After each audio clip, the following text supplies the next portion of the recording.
And finally, closing the show as Jimi Hendrix did at Woodstock. But he won't be setting his guitar on fire. I have that on good authority.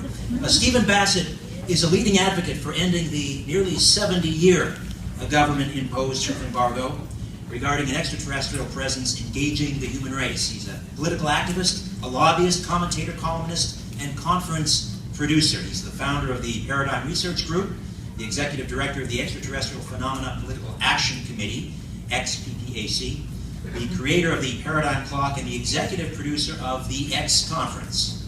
Since 1996, Stephen has assisted many organizations and initiatives making the case for one, an end to the government's truth embargo, and two, open congressional hearings to take the testimony of former military and agency employees, witness to extraterrestrial-related events and evidence. He has appeared on hundreds of radio and television talk shows and numerous documentaries, delivering the message to millions of people of the likelihood and implications of disclosure, the formal acknowledgement of the ET presence by the governments of the world. Stephen is here today to talk about the need for and the path towards UFO ET disclosure, the Rockefeller Initiative, and presidential candidate Hillary Clinton and John Podesta's provocative attempt to include the unidentified aerial phenomenon issue in the U.S. presidential campaign. Stephen Bassett. Actually, a lot of that is actually going to be tomorrow at 11:30. I first want to point out that the reason that Nick Pope's name placard is missing is because when the UK left the EU, his placard left with it. I would like to use my... I kid, Nick. He deserves it. All right, let's see. I would like to use my time today to speak directly to the Canadian people and through them, their media and government. Whatever U.S. military and political leaders and other governments may have known about the extraterrestrial presence prior to 1947, the information was well contained. Early that year, the status was challenged by a plethora of sightings around the world of craft of unknown origin and almost undone by events in and around Roswell, New Mexico in July. Only quick action by President Truman, working through Brigadier General Roger Ramey, commanding the 8th Air Force in Fort Worth, Texas, prevented the truth of the extraterrestrial presence from becoming known to the world's people at that time. Though containment was reestablished, it was clear more extensive measures were called for. From 1948 to 1952, the United States developed a foundation upon which the extraterrestrial truth embargo would stand.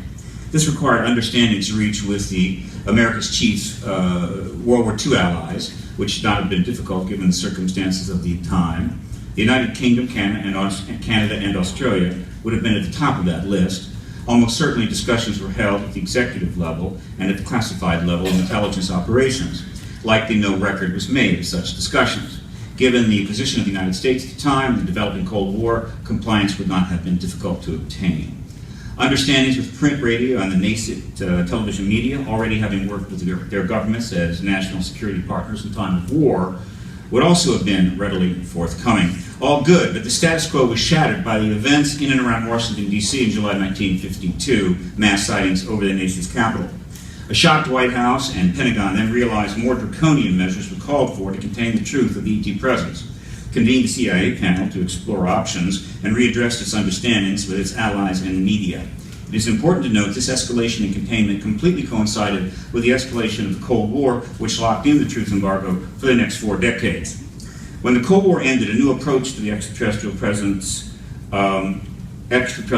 truth was needed, but for complex reasons, the United States government was not prepared to change its policies. Its allies, including Canada, complied.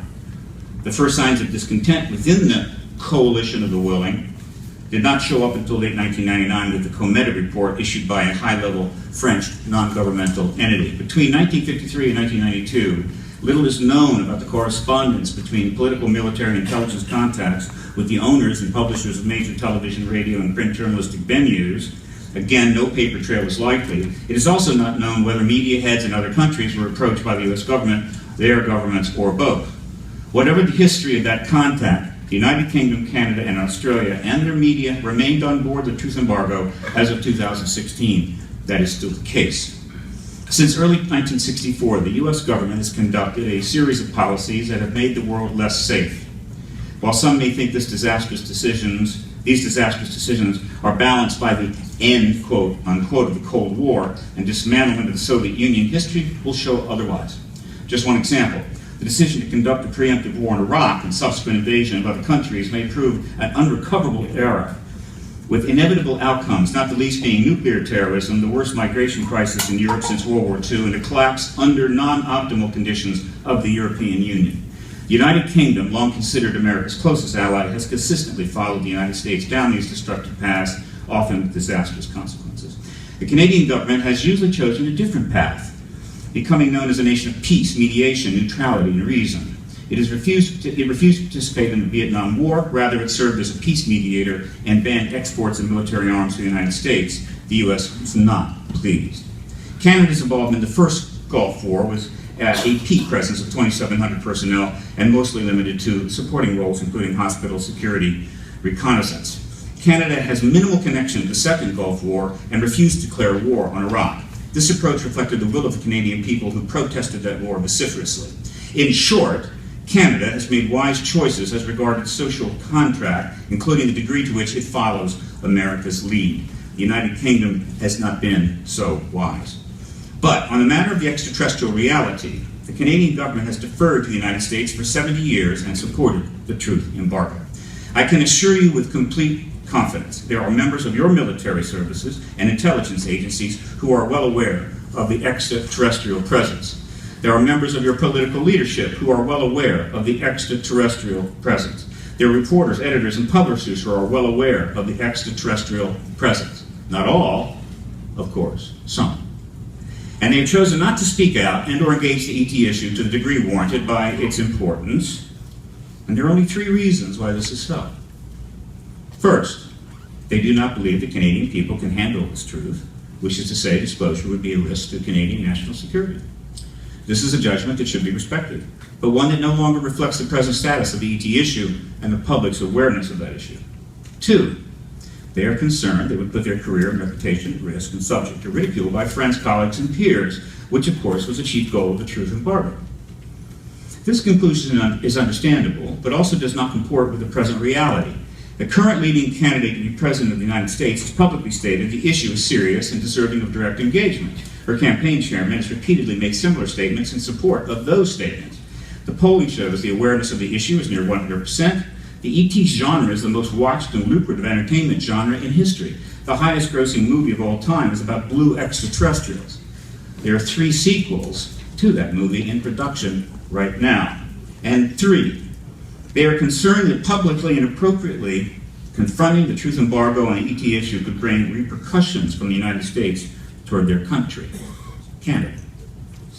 Anyone familiar with world history over the past 50 years might well sympathize with this concern. The United States is the most powerful nation in the world. Its military intelligence budget is approximately equal to the military intelligence budgets of all of the world's other nations combined. It controls 45% of the world's nuclear weapons, and a $1 trillion upgrade of those weapons is currently underway. And the United States is very, in caps, confrontational. It is well known the U.S. is the only country to drop nuclear weapons on humans, a circumstance not without justification. What is less known is since the Korean War, the U.S. has dropped bombs on more countries than all of the world's other nations combined. 29 countries and 35 bombing campaigns. The U.S. has overthrown governments, assassinated heads of states, undermined the economies of countries, embargoed countries, sanctioned countries, all well documented. American tourists often put Canadian stickers on their luggage just to be safe. Was South Park bigger, longer, uncut, a warning shot across the bow of Canada's ship of state? Google it. Is there today a real risk to Canada should its challenge to the U.S.-led truth embargo on the ET reality? Should there be a challenge? No. In the past, perhaps, but not now. And this brings us to the most important point of these remarks. The United States is in serious trouble. Do not be fooled by appearances. 50 years of terrible foreign policy decisions, often poor domestic decisions, have generated broad-spectrum dysfunction in multiple institutions. The political structures are decaying. The two-party system has led to massive corruption and suppression of ideas. Campaigns cost a fortune and take years. Fewer quality people are willing to participate. Voter suppression and a collapse of trust in government have reduced voter participation to the lowest in the industrial world. The primary election system is a Rube Goldbergian fiasco. Congress approval rating is in single digit. Corporations have been given person status and now exert massive political influence. The U.S. economy is propped up by a mountain of debt, 17 trillion and growing, and zero Fed interest rates. Economic statistics are manipulated. Potential growth and stability is strangled by a massive military intelligence budget. The physical infrastructure of the country is falling apart. The top-tier media, particularly cable and network news and key major newspapers, are failing the American people on a grand scale. Real journalism is being replaced by infotainment and unimportant and mindless filler. Were it not for the internet, there would be no access to the kind of hard news coverage that might offend political and corporate power. Without fully independent and competent investigatory journalism from their major news organizations, the American people are now defenseless against the metastasizing dysfunction taking place. The intelligence complex has all but removed itself from oversight by Congress and the President. It has become a kind of adjunct empire, a state within a state, a secret Monaco. The military, on the other hand, rightly remains the highest regarded institution in America. It is the most loyal and stable armed services in the world over the past 100 years. However, the military has been horribly abused and misused by the political class. As a result of this misuse, the United States has created millions, if not tens of millions, throughout the world who despise the United States and vow to do it harm, including tens of thousands willing to die in service to that hatred. In short, U.S. policy since 1964 have created the largest suicide army the world has ever seen, most of them. Yes, there are countries in the world today in serious trouble, other countries. But those countries do not control 45% of the world's nuclear weapons. And Canada is not tied to these other countries as it is to the United States. The Canadian ship of state is in anchor with the U.S. ship of state connected by titanium chain. If America sinks, Canada sinks. There's an inevitable outcome to the path the U.S. has taken since 1964, and it is not good. Is there anything within the power of any person or any country that could redirect this path? Yes. Disclosure, the formal acknowledgement of the extraterrestrial presence by heads of state of nations. What can Canada do? Much. But today, let's just focus on the journalists. Canadian journalists can ask their new dynamic Prime Minister if he has been briefed on the extraterrestrial issue by his military intelligence services, and if he has not, why not?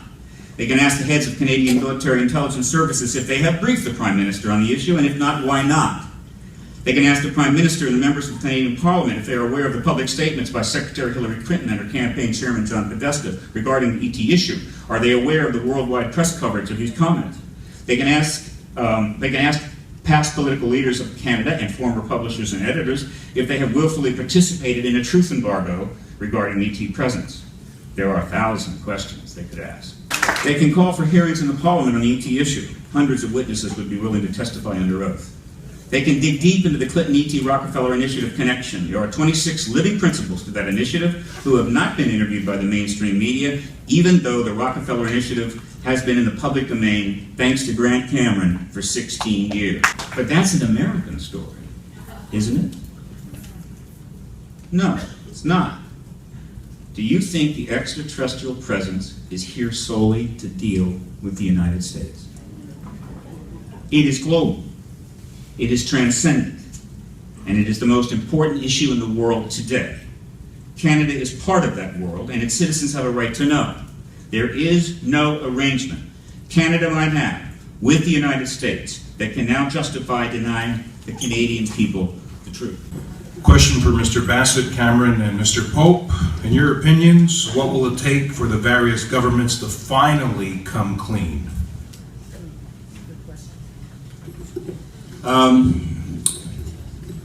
I'm going to tell you that tomorrow at 11:30. There is actually something going on right now. What you just saw there is just part of it. I'm going to run right through it, and I'm going to show you why I am convinced that disclosure will happen this year from President Obama prior to the election. And the principal reason that is driving that is that a major portion of the print media world has now bitten into the issue. Over 800 articles or so, 900 articles have been written worldwide. The cat's out of the bag. As soon as the television jumps in, it's over. The Pentagon will have to cut a deal with the White House. That's what you'll hear tomorrow. We just heard from Hillary Clinton in that quick clip that, yes, it should be disclosed. Unless, of course, it's of national security interests. I would ask all three of the panelists, what do you think would actually happen if this information was disclosed worldwide, and what kind of reaction would there be from the public in general? Have you got about 2 weeks?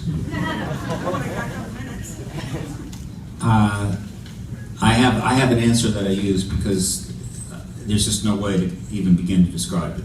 And that is that the day after disclosure, nothing will change and everything will change.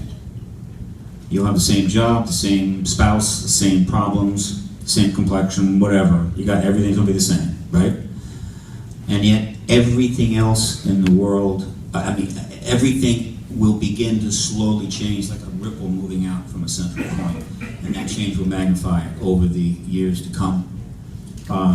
And no one can know for sure. There will be thousands of books written about what did happen, could have happened, might have happened. All I can say is it's going to happen, so get ready. Let me just add something very quickly. This subject, the subject of the pre-post-disclosure world, it's numero uno. It's going to be just unbelievable. And Richard and I have an understanding of each other that he and I are prepared at any time to speak together, I guess you could say as a dialogue, discussion on that subject and all of its facets to at any university that can make us an offer we can't refuse.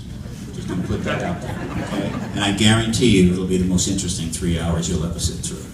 So my question is for Mr. Bassett, but also to the panel. There seems to be a kind of circular trap to the discussions over a truth embargo or this kind of conspiracy theory, in the sense that if the government stands mute, it is taken as evidence that there's something there to hide.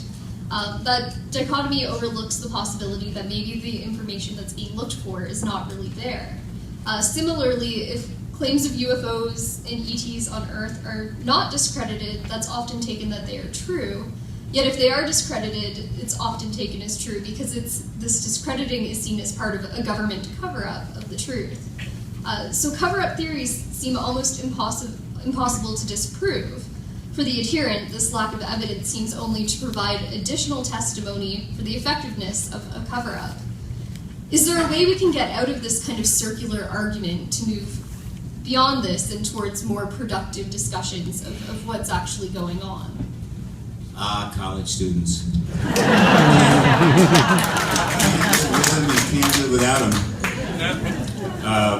First of all, it's not a conspiracy, and they're not conspiracies. The truth embargo is a fully legal policy of governments for national security reasons. It's not illegal and it's not a conspiracy. Secondly, it's not a circular argument at all. There are many little circular arguments or things in the whole issue in general. A lot of those are generated by the truth embargo, literally to create misunderstandings. But here's simple truth, right, in terms of the government truth embargo. Documents show it. People have admitted to it. Insiders have said so. Witnesses have come forward. It's a known fact. There's no circle there at all. And in terms of ET presence, what can I say? I mean, the evidence is overwhelming and massive, right? I've had insiders tell me personally, including members of the Army, it's true. Roswell occurred, it was alien bodies. Some of the people in the stable, that insiders tell them the same thing. There's no circle to it at all. The only reason that it's in doubt is the government wants it to be in doubt. And the Canadian government wants it to be in doubt. And it's up to the people to decide if that is the way they want to be governed or not. Because if you want to be governed that way, you can have it the rest of your life. Or you can stop it tomorrow. Quit. The president has never answered the question. If the president stands up and says there's nothing to it, I'll believe it. But he was asked directly by Kimmel, what's the deal, what did you do? He said, I can't reveal anything. If there's nothing going on, he would have said, there's nothing going on. Obama has been asked six times. He has never denied it. Well, I gotta take a small. It's like that moment in the first Independence movie, right? By the way, the second Independence movie is coming out in a couple of weeks, right? Remember the moment in the first Independence movie when the Secretary of Defense says to the President, "Not exactly." Grant may have forgot, but on September 22nd, the Paradigm Research Group directly asked the President under a petition to the White House to disclose the ET presence. Now, that's not the same thing as asking, to be fair to Grant, do you think there's an ET presence, but rather, will you disclose it? And the President responded through his White House Science Office on October the 4th. And that response stated there is no evidence at all for any life outside the planet or any life that has visited the planet, and no evidence that the government is hiding anything. And so he has responded in that way. But that response is so patently false, so obviously false, that I believe it was intentionally put that way, because it's helped the advocacy movement a great deal. And since that statement from the White House, and going all the way back to the point at which he brought Podesta in his campaign, transition chairman, Obama and the Clintons have been working together on the process underway, which is leading to where I'm going to tell you about tomorrow.